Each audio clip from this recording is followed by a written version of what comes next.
Okay, imagine this. You're out in your garden, right? Maybe watering the plants. And your neighbor pops their head over the fence. Not to say nice roses, but to tell you your whole house needs repainting. Okay. And not just any color, their favorite color. Let's say saffron. And they're like, already got the ladders out. Huh. Okay, I see where you're going. Bit pushy. Exactly. It's a bit surreal, but that feeling, it kind of captures what we're seeing between India and Nepal. We've been doing a real deep dive into this fascinating source, about 5,000 words, exploring this whole saffron-tinted saga. And it's quite the saga. It's got geopolitics, definitely, but also this weird mix of nostalgia and honestly some moments that just make you go, really? Totally. What's striking is just the scale of it. Nepal, land of Everest. Right. They made that huge change back in 2008, ditched the monarchy, became a secular republic, felt like a new chapter. A very significant shift after centuries of monarchy. Real turning point, or so it seemed. But then, fast forward to, April 2025? Yeah. And suddenly you've got these big protests in Kathmandu. Yeah, people actually calling for a return to a Hindu kingdom. It's like watching a movie rewind unexpectedly, Yeah. And maybe someone's pressing the buttons off screen. It definitely makes you ask why. Why this sudden nostalgia? That's the million-dollar question, isn't it? Why look back? I mean, Nepal's been secular for, less than 20 years? Not that long in the grand scheme of things. And it hasn't exactly been smooth sailing. This analysis we looked at, it lays it all out. 14 governments since 2008. 14? That's a lot of instability. It really is. And then you add in the ongoing problems, corruption, the economy kind of just sputtering along, unemployment. It paints a picture of frustration, doesn't it? You can almost understand why some people might start thinking the past looked better. It's that classic thing, right? When the present feels messy, the past starts to look, simpler, shinier. Exactly. Political nostalgia, it rarely just appears. It's usually feeding off current discontent. If today feels unpredictable, unstable, then yesterday starts looking pretty good, even if it wasn't perfect. And in Nepal, this push for the monarchy's return you mentioned, the Rashtriya Prajatantra Party, is a big driver. Right. It's not just sentimentality. It's tapping into real anxieties people have right now. Okay, so that's the internal picture. But then there's this saffron shadow you mentioned from across the border, India. Specifically, we're talking about the ruling party, the BJP Bharatiya Janata Party, and its ideological parent, the RSS. Rashtriya Swayamsevak Sangh. And the materials we read suggest this isn't just, friendly advice from a neighbor. No, it seems to go beyond that. There are pretty strong hints of a more, let's say, proactive role. Like actually supporting the Royalists in Nepal, the ones pushing for that Hindu state. That seems to be the implication, yes. Which makes you question the motive. Is it neighborly shared culture? Yeah. Or is it something more like ideological projection? Meddling, basically. Well, that's the question on the table, isn't it? To understand that, you really need to look at the core ideology involved, Hindutva. Right, Hindutva. The source described it as cultural nationalism really dialed up. That's a fair way to put it.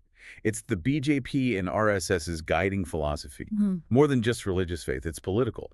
It envisions this culturally unified Hindu nation across South Asia. Akhand Bharat, that's the term, right? Greater India. Exactly, Akhand Bharat. It's this idea of redrawing the map, almost, to include areas seen as historically part of a greater Hindu civilization. National borders become secondary, in a way. And Hindu cultural identity is paramount. Precisely. And within that vision, Nepal held huge symbolic value. Because it was the world's only Hindu kingdom until 2008. Exactly. So its shift to secularism. Yeah. From the Hindutva perspective, that would have been seen as a significant loss, a step backwards for the larger ideological project. Okay, so this Hindutva idea, it's been around since the 1920s, pushed by the BJP and RSS. A long time, yes. And Nepal, this former Hindu kingdom, was always kind of special in that view, wasn't it? A symbol. A very important symbol of Hindu heritage in the region. The RSS especially had historically cultivated strong ties with the Nepali monarchy. Why the monarchy specifically? They saw the monarchy as a bulwark, really.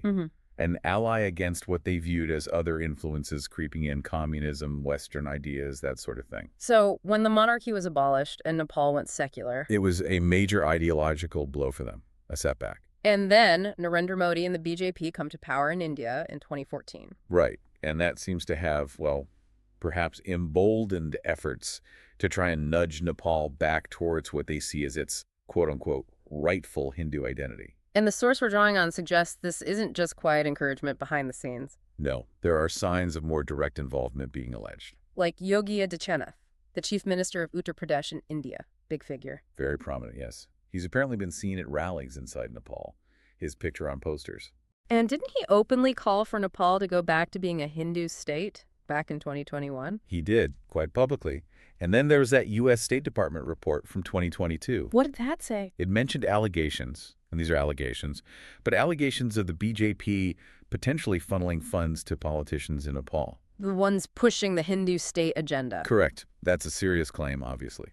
Interfering in another country's politics. It really blurs the lines, doesn't it, between cultural ties and, well, political meddling. It absolutely does. And you also see Prime Minister Modi making regular visits to important Hindu temples in Nepal during his official trips. Which, okay, on one level is diplomacy, cultural respect. Strengthening ties, yes.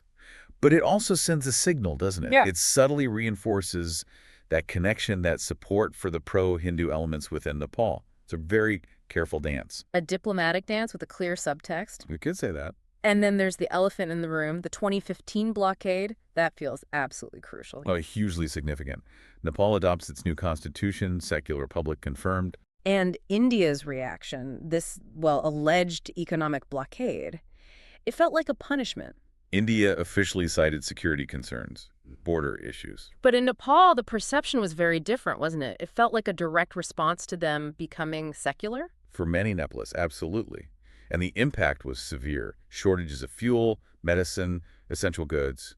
Real hardship. What's fascinating, though, and maybe a bit ironic, is how it might have backfired on India strategically. Exactly. The hardship it caused, it really pushed Nepal to look elsewhere. And China was right there, wasn't it? Ready to step in. Always looking for an opportunity to increase its influence in the region. They provided aid, support, opened up trade routes. It effectively weakened India's long-held position as the dominant partner for Nepal. So a short-term reaction, maybe driven by ideology, ends up hurting longer-term strategic interests, a potential own goal. It certainly looks that way in hindsight. It created an opening for Beijing that wasn't really there before, not to the same extent. Okay, so let's loop back to today, April 2025. These pro-monarchy, pro-Hindu state protests are gaining ground. They seem to be tapping into that genuine frustration we talked about, the political instability, the economic woes. And the Rashtriya Prajatantra Party is leading the charge. They are. They're effectively harnessing that nostalgia, that feeling that maybe the monarchy offered more stability, even if the reality was complicated. And we have to acknowledge, this isn't just an external thing, right? It's not purely India pulling strings. Absolutely not. That's crucial.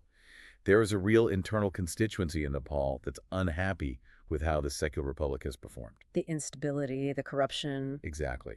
For some, the monarchy, perhaps represented by the former King Gyanendra, who still makes occasional appearances. Right. It symbolizes a kind of stability they miss, even if that stability wasn't exactly democratic. But, and this is a big but that the analysis highlights, just flipping back to a Hindu monarchy isn't a magic solution. Definitely not. It won't suddenly fix corruption or make the politicians work together better. And Nepal is incredibly diverse. Buddhists, Muslims, indigenous groups. A Hindu-first agenda could be deeply alienating for large parts of the population. Secularism, for all its challenges in practice, was at least intended as a framework to protect that diversity. Pushing a specific religious identity for the state risks fracturing society further. So let's zoom out again to the geopolitics.